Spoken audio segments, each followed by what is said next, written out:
Hello everyone, I hope you all are doing well. बेटा, कुछ बच्चों ने तो पहले जूम क्लास अटेंड करी थी, तो वो समझ गए इस चैप्टर के बारे में जो आज हम पढ़ने वाले हैं। आज हम पढ़ेंगे पाठ 4 और समझेंगे, जिसका नाम है शब्द विचार।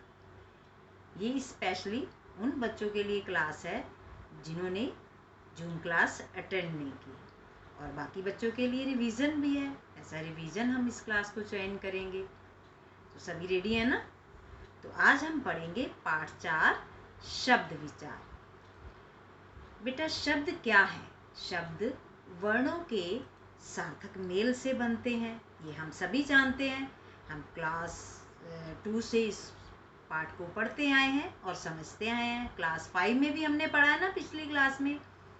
यस, तो आज हम इसे फिर से समझेंगे और पढ़ेंगे। बेटा, शब्द सार्थक वर्णों के मेल से बनते हैं।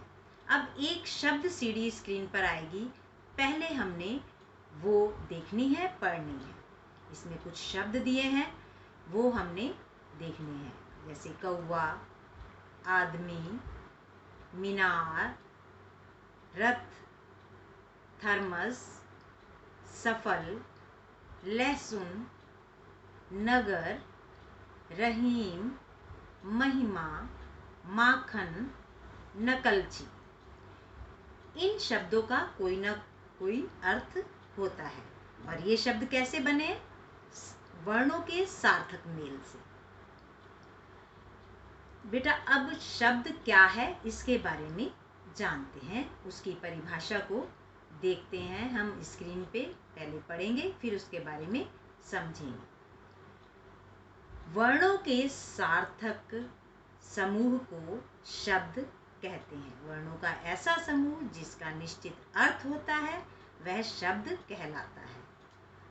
शब्द के द्वारा वाक्य बनते हैं। हम अपने भावों और विचारों को प्रकट करने के लिए शब्दों का प्रयोग करते हैं। कैसे? कि शब्दों के द्वारा हम वाक्य बनाते हैं, फिर उस वाक्य को हम दूसरे को कहते हैं और उसको अपनी बात समझाते हैं। खाली शब्द बोल के तो नहीं समझाएंगे ना, पूरा वाक्य कहेंगे तभी वो समझेगा हमारी बात को। अब हम शब्दों के आधार जानते हैं। शब्दों के जो भेद हैं वो किन आधार पर विभाजित किए गए हैं, उन्हें बांटा गया है। शब्दों के भेद इन आधार पर होते हैं। देखते हैं कौन से आधार हैं। नंबर 1 अर्थ के आधार पर, नंबर 2 स्रोत के आधार पर, नंबर 3 रचना के आधार पर, नंबर 4 प्रयोग के आधार पर। अब हम सबसे पहले जानेंगे कि अर्थ के आधार पर शब्दों के भेद कौन से होते हैं। अर्थ के आधार पर शब्दों के भेद। अर्थ के आधार पर शब्दों के भेद निम्नवत हैं। पहले समझते हैं कि वो कौन से हैं। जैसे बेटा, एग्जाम्पल के लिए स्क्रीन पे दिया है पुस्तक और मकल शब्द। पुस्तक शब्द का अर्थ है, हमें पता है, किताब, बुक। मकल शब्द का कोई अर्थ नहीं है। अर्थ के आधार पर शब्दों के 2 भेद होते हैं, सार्थक और निरर्थक। पुस्तक शब्द बेटा सार्थक था, मकल निरर्थक। अब हम समझते हैं सार्थक शब्द। जिन शब्दों का कोई अर्थ होता है उन्हें सार्थक शब्द कहते हैं, जैसे पुस्तक, कमल, सुराई आदि। अब बेटा, हमें पता है कि ये सारे शब्द जो हैं हम यूज करते हैं इनको, ये सार्थक शब्द है। अब आगे निरर्थक शब्दों के बारे में जानते हैं। जिन शब्दों का कोई अर्थ नहीं होता उन्हें निरर्थक शब्द कहते हैं, जैसे मकल, छमली, नगुश आदि। इन शब्दों का कोई अर्थ नहीं है, हम यूज ही नहीं करते, तो ये निरर्थक शब्द होते हैं। अर्थ के आधार पर सार्थक शब्दों के निम्नलिखित भेद होते हैं, नीचे दिए गए हैं। पर्यायवाची शब्द। अब पर्यायवाची शब्द हमने पढ़े पहले, विलोम शब्द भी पढ़े हैं ना। हाँ, तो ये क्या होते हैं? सार्थक शब्द, क्योंकि इन शब्दों का अर्थ होता है। अनेकार्थी शब्द भी हमने पढ़े हैं। अब आगे हम वाक्यांशों के लिए एक शब्द भी पढ़ेंगे, एकार्थी शब्द भी पढ़ेंगे, एकार्थक प्रतीत होने वाले शब्द भी पढ़ेंगे। तो ये सारे जो प्रकार हैं, पर्यायवाची, विलोम, अनेकार्थी, वाक्यांशों के लिए एक शब्द, एकार्थी, एकार्थक प्रतीत होने वाले शब्द, ये सभी हमारे शब्द भंडार चैप्टर में हम पढ़ते हैं। उस पाठ में हम इनको पढ़ते हैं, आगे पढ़ेंगे भी। तो अब हम अगले भेद के बारे में जानते हैं। नेक्स्ट क्या है? स्रोत या उत्पत्ति के आधार पर शब्द के भेद। अब कितने भेद होते हैं वो जानते हैं। उत्पत्ति के आधार पर शब्द के 4 भेद होते हैं। वो देखते हैं कौन से हैं। नंबर 1 तत्सम, तद्भव, देशज, विदेशी। एक बेटा और भी होता है संकर शब्द, वो जो कि हम आगे पढ़ेंगे। अब तत्सम शब्दों के बारे में जानते हैं। संस्कृत के ऐसे शब्द जिनका हिंदी में उसी रूप में प्रयोग किया जाता है जिस रूप में वे होते हैं, उन्हें तत्सम शब्द कहते हैं। जैसे सूर्य, मयूर, दंत, ग्राम, नृत्य आदि। अब नेक्स्ट वन क्या है?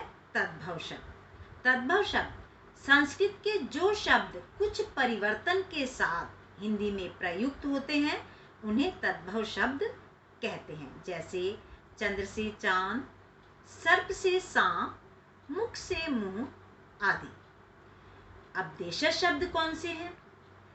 ऐसे क्षेत्रीय शब्द जो स्थानीय बोलियों या उपभाषाओं से हिंदी में आए हैं, यानी कि हमारी लोकल लैंग्वेज से, जो हम घर में भी बोलते हैं, उस भाषा से जो शब्द लिए जाते हैं उन्हें देशज शब्द कहा जाता है। एग्जाम्पल दिए हैं जैसे कड़क, फुनगी, गाड़ी, फटाफट आदि। बहुत से ऐसे शब्द हैं। अब विदेशी शब्द कौन से होते हैं? जो कि विदेशी मीन्स यानी विदेश की भाषाओं से जो हमने लिए हैं, उन्हें आगत भी कहा जाता है। हिंदी में आए अन्य देशों के शब्दों को आगत या विदेशी शब्द कहा जाता है। अब वो कौन से हैं देखते हैं। आज हिंदी में हम अरबी, फारसी, अंग्रेजी, पुर्तगाली, तुर्की, फ्रांसीसी आदि भाषाओं के शब्द बहु प्रचलित हैं हिंदी में, हमने जो लिए हैं। कुछ एग्जाम्पल दिए हैं जैसे हवालात, आईना, कैमरा, चमचा, कूपन आदि। अब आगे समझते हैं नेक्स्ट वन, रचना के आधार पर शब्दों के भेद। अब रचना के आधार पर कितने होते हैं शब्दों के भेद? रचना या बनावट, रूढ़ शब्द जिसे मूल शब्द भी कहा जाता है, यौगिक शब्द और योग रूढ़ शब्द। अब रूढ़ शब्द क्या है ये समझते हैं। रूढ़ शब्द बेटा जिनको हम विभाजित नहीं कर सकते, जिनको तोड़ा नहीं जाता, जिनका अपना मूल रूप होता है, जिन शब्दों के खंडों का कोई अर्थ नहीं होता और जो शब्द परंपरा से किसी विशेष अर्थ के लिए प्रयोग किए जाते हैं, रूढ़ शब्द कहलाते हैं। जैसे घर, नल, फल, माता आदि। अब बेटा घर है, घर के हम टुकड़े कर दें, इसको अलग कर दें, घा और रा को अलग, तो कोई मीनिंग होगा नहीं। जब हम घा और रा को इकट्ठा लिखेंगे, ना और ला को इकट्ठा लिखेंगे, फा और ला को इकट्ठा लिखेंगे, माँ और ता को इकट्ठा लिखेंगे, तभी इनका मीनिंग समझ में आएगा। इनको यदि हम अलग कर देते हैं, इनका विभाजन कर देते हैं, इनको तोड़ देते हैं, तो इनका कोई मीनिंग नहीं होता, कोई अर्थ नहीं होता। इनका अपना ही मूल रूप है, तो इसलिए इन्हें रूढ़ शब्द कहा गया है। अब नेक्स्ट देखते हैं हम यौगिक शब्दों के बारे में समझते हैं। वो क्या है? यौगिक शब्दों में बेटा क्या होता है? दो शब्दों को जोड़ा जाता है और उनका मीनिंग भी होता है। दो शब्दों को के मेल से ये बनते हैं। ऐसे शब्द जो दो या दो से अधिक शब्दों के मेल से बने हों तथा उनके खंड करने पर, यानी कि उनका विभाजन करने पे, उन्हें अलग अलग करने पर उसके प्रत्येक खंड का अर्थ निकलता हो, वे यौगिक शब्द कहलाते हैं। जैसे अब कुछ एग्जाम्पल दिए, यज्ञशाला। यज्ञ प्लस शाला, यानी कि यज्ञ के लिए शाला।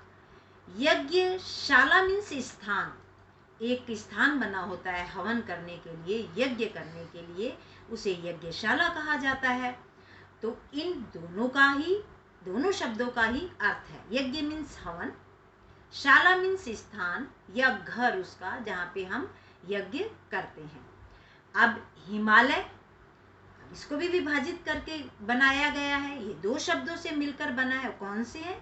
हिम प्लस आलय। हिम का मतलब है बर्फ और आलय का अर्थ होता है घर, बर्फ का घर, यानी कि हिमालय। हिम प्लस आलय, बर्फ का घर, हिमालय। ऐसे बहुत सारे शब्द और भी हम पढ़ेंगे जो कि यौगिक शब्दों में आते हैं। अब पहले हम समझ लेते हैं योग रूढ़ शब्दों के बारे में।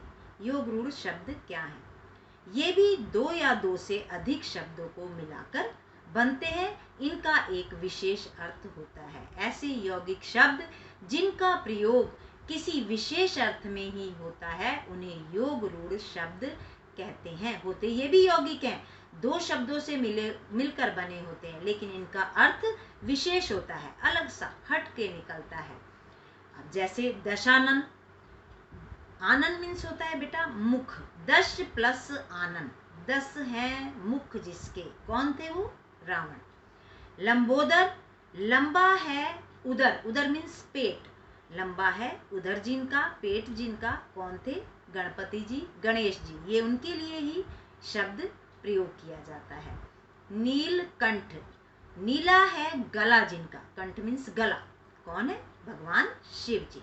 तो स्पेशली ये शब्द उनके लिए ही यूज होते हैं। एक एग्जाम्पल में समझा भी रहे हैं हम। लंबोदर का अर्थ है लंबा है उदर, यानी कि पेट जिनका, अर्थात गणेश जी। अब नेक्स्ट, अगले प्रकार पे अगले भेद को हम समझेंगे। नेक्स्ट भेद है हमारा प्रयोग के आधार पर शब्दों के भेद। अब प्रयोग के आधार पर शब्दों के दो भेद होते हैं। अब वो जानते हैं कौन से हैं? विकारी शब्द और अविकारी शब्द। विकारी शब्द बेटा किसे कहते हैं ये जानेंगे। विकारी शब्द जिन शब्दों के रूप, लिंग, वचन और कारक के अनुसार बदल जाते हैं वे विकारी शब्द कहलाते हैं। जैसे संज्ञा, सर्वनाम, विशेषण और क्रिया शब्द। अब इसमें एग्जाम्पल में हम ले सकते हैं। फॉर एग्जाम्पल हमने लिखा कि बालक खेलता है। अब इसका लिंग चेंज करेंगे तो क्या होगा? बालिका खेलती है। क्या क्या चेंज हो गया? बालक खेलता है, संज्ञा है बालक, खेलता है क्रिया। अब इसका लिंग चेंज किया हमने, बालिका, संज्ञा बदल गई बालक से बालिका में, खेलती है क्रिया भी बदल गई, यानी कि इन शब्दों का रूप बदल गया, क्रिया और संज्ञा का। तो ये क्या हो गए? जो बदलने वाले शब्द होते हैं ये होते हैं विकारी शब्द। अब आगे समझते हैं अविकारी शब्द कौन से होते हैं। अविकारी शब्दों में शब्दों का रूप नहीं बदलता। जिन शब्दों के रूप हमेशा एक से रहते हैं वे अविकारी शब्द कहलाते हैं। फॉर एग्जाम्पल जैसे क्रिया विशेषण, संबंध बोधक, समुच्चय बोधक और विस्मयादि बोधक शब्द, यानी कि प्रपोजिशन, कंजक्शन एंड एक्सप्लेनेशन। अब ये कैसे चेंज होते हैं? फॉर एग्जाम्पल हमने कहा बालक बाहर खेल रहा है। अब हमने इसको चेंज करना है, लिंग परिवर्तन करके इस वाक्य को बदलना है, तो बालिका बाहर खेल रही है। अब बालक बाहर खेल रहा है, बालिका बाहर खेल रही है, तो इसमें कौन सा वर्ड चेंज नहीं हुआ? बाहर शब्द चेंज नहीं हुआ।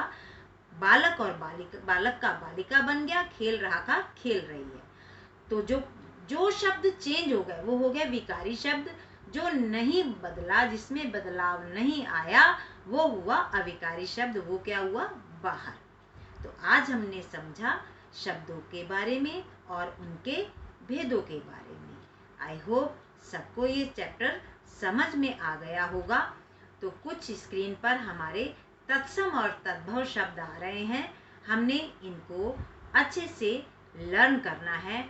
जैसे ग्रह का घर, पत्र का पत्ता, मास माह, ग्राम गांव, दधी दही, काक कौआ, सूर्य सूरज, कर्ण कान, नृत्य नाच, मुख मुंह, घृत घी, सर्प सांप, सप्त सात, आम्र आम, रात्रि रात, मयूर मोर, भ्राता भाई, पंच पांच, अग्नि आग, चंद्र चांद। अब ये शब्द हमने अच्छे से इनको पढ़ते हुए, याद करते हुए, इनका लिखने का भी अभ्यास हमने अपनी नोटबुक में करना है। तो आई होप सबको ये चैप्टर अच्छे से समझ में आ गया होगा। आपको इसकी वर्कशीट PDF में दे दी जाएगी, जो बहुत ही सुंदर हैंडराइटिंग में सब ने लिखकर उसका वर्क करके मैम के पर्सनल नंबर पर भेजना है। Okay, bye, have a nice day.